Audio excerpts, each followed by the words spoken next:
We here at Chat Sports are trying to get to 300,000 subscribers. We have passed the 100K mark, 200K mark. Now we're past 291. Still got some work to do. So help us out, and if you get free videos in exchange, I think it's a pretty good deal there. Hit that big red button and subscribe at youtube.com/chatsportstv for NFL videos every single day in season and in the off season as well.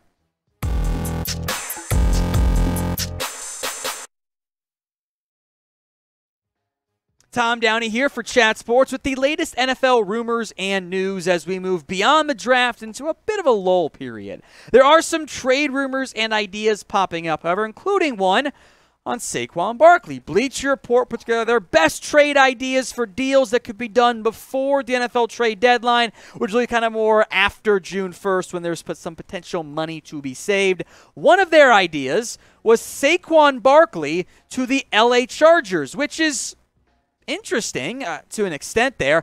The Giants allegedly were open to trading away Saquon. They did not do so. I believe in large part because who wants to pay Saquon $7.217 million for 1 year? That's a pretty big number. However, if you allow the season to get played a little bit and then you make that deal closer to the actual season or in season, the longer you wait as he plays more games, the less a new team would have to pay him. So it does start to make a little bit more sense.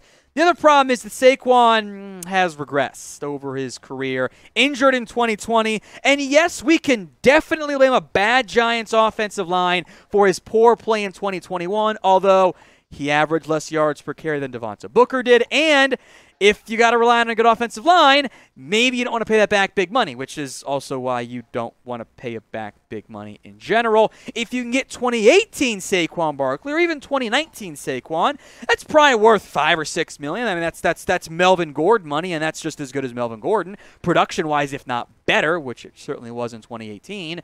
So you're playing that tricky balancing act there if you're the Giants, but you also know you're rebuilding, and you're not going to be a great football team this year.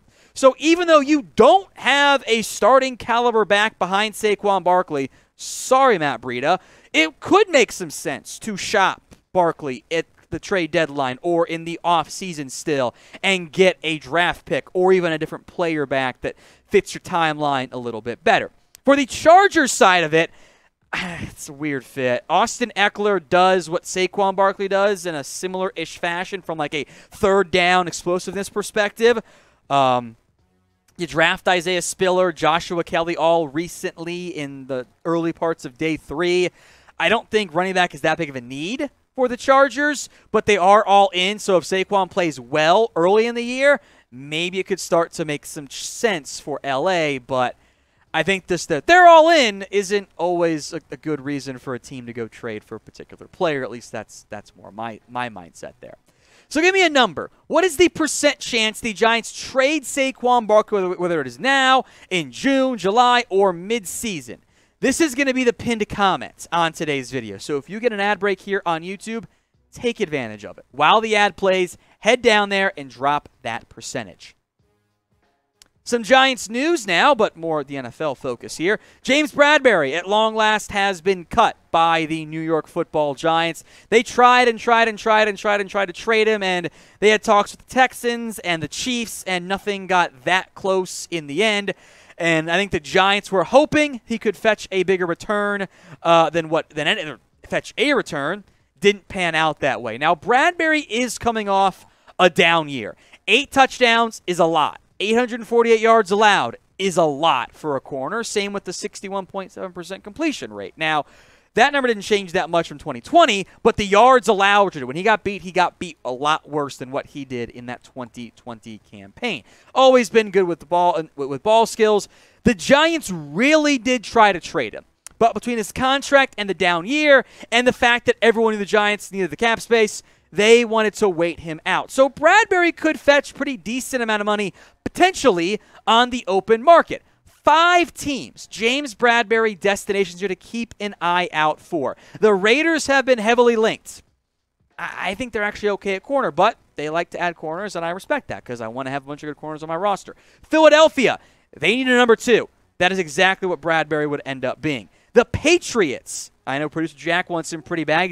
He's our Patriots fan here. The Steelers, I think, are a nice sleeper team, and I would not rule out the Arizona Cardinals either. A good idea to get some more cornerback help on that standpoint there. So those are just 5 teams I think are worth keeping an eye out for in the end. So who do you think will end up signing James Bradberry? Is it going to be the Raiders, one of the 5 teams you mentioned, or somebody else altogether? Get your predictions in for me in the comment section right now. Folks, if you haven't already, please subscribe to us here at Chat Sports. We got daily videos for you guys. The news, the rumors, the trade ideas, the mailbags, you name it. This is your one-stop shop for everything around the NFL and the NBA, as the draft lottery is barely a week away, or just over a week away, I should say, and they're going to have trades in the draft. We got you guys covered here because it is Chat Sports. After all, if you love NFL, NBA, etc., hit that big red button and subscribe right now. Talk Jimmy G trade now, as the interesting update came through from ESPN that I found fascinating. They say that Jimmy Garoppolo should be cleared from his shoulder surgery in late June or early July. At that point, in a month and a half or 2 months, let's just say 2 months here, the Niners will then try to trade him again, and that the market's been quiet as teams wait for Jimmy G to get healthy. And that's interesting because you're really going to have a team like the Panthers wait and not get their quarterback in until the beginning of August. That doesn't benefit a organization desperate to win games right now. Plus, he's due almost $25 million in 2022. Is Jimmy G down to restructure his deal, or will the Niners eat some of it? No, absolutely not. They could cut him and save all of that, unlike, say, Baker Mayfield. And I wouldn't totally rule out the idea that probably at a restructured figure, as opposed to his almost $27 million cap hit right now, Garoppolo is back as a backup QB in San Francisco because they have Nate Sudfeld and Mr. Irrelevant, Brock Purdy, who I don't think you want playing games ever in the NFL. I have full faith in Trey Lance, but if the Jimmy G market does not materialize at a different cost, it would make a lot of sense to keep Garoppolo as your backup QB if there really is no trade market or free agency market for Jimmy G's standpoint if he and the Niners wait too long and there's just nobody else out there at that point. So do you think the Niners will end up trading Jimmy Garoppolo? T for yes, they'll trade him away. They'll get the deal done before week 1 of the season. Or K for, you know what, they're just going to end up keeping him for now. Whether that comes via a restructured contract, a release, and a re-signing, or whatever. Get your predictions in of those 2 options in the comments. T for trade or K for keep. Let's talk about the future of Rob Gronkowski, who is in a pretty unique situation right now. Gronk has not said much about his future. I think part of it is he doesn't want to do a bunch of the workout stuff. And CBS Sports reported he's not going to make a call until after minicamp in June. But Greg Auman of The Athletic, I think I pronounced the last name right, says there's a good chance Gronk ends up returning to Tampa Bay. At some level, I kind of think that given this is the same guy who would film workouts on one day, did like different shirts and stuff, and send them on different days to prove he was working out, then lied about it. Like maybe he just wants to go full on, Brett Favre, etc., and not have to work a ton in June and July, and then work harder in August and enjoy his time off for his aging and beat up body. We'll spend some more time on Gronk in a second. I wonder if it's Bucks or bust for Gronk this year. So of these 3 options, where does Gronk play this season? Type in B for the Buccaneers, N for no one, or O for other. It's a different team altogether. Make those predictions right now in the comments. B, N, or O. Gronk's last 4 years, as weird as this sounds, he was actually maybe at his best year in 2021, even as he gets older and older, right?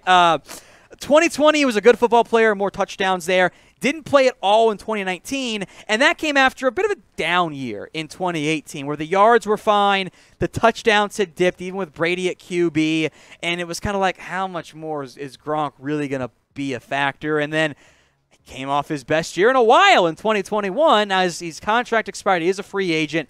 I would not be surprised if he re-signs with Tampa. I just kind of feel like it's Brady in the Bucks or bust maybe for Gronk there. And Tampa could still utilize another tight end. They have used multiple tight ends in the past. O.J. Howard leaves along with Gronk.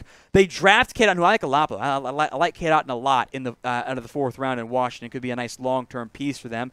But he can be a tight end 3 in year 1. That's fine for you. Keeft is, he can be a practice squad guy if you want to. And the other 2 guys whose names no one can pronounce, it's fine on that standpoint. So if I were the Bucs, yeah, I'm going to bring back Rob Gronkowski at the right cost. I think it's a matter of, does Gronk want to play football right now, or does he want a little break and go back to retirement and enjoy, being the Gronk we all know and love?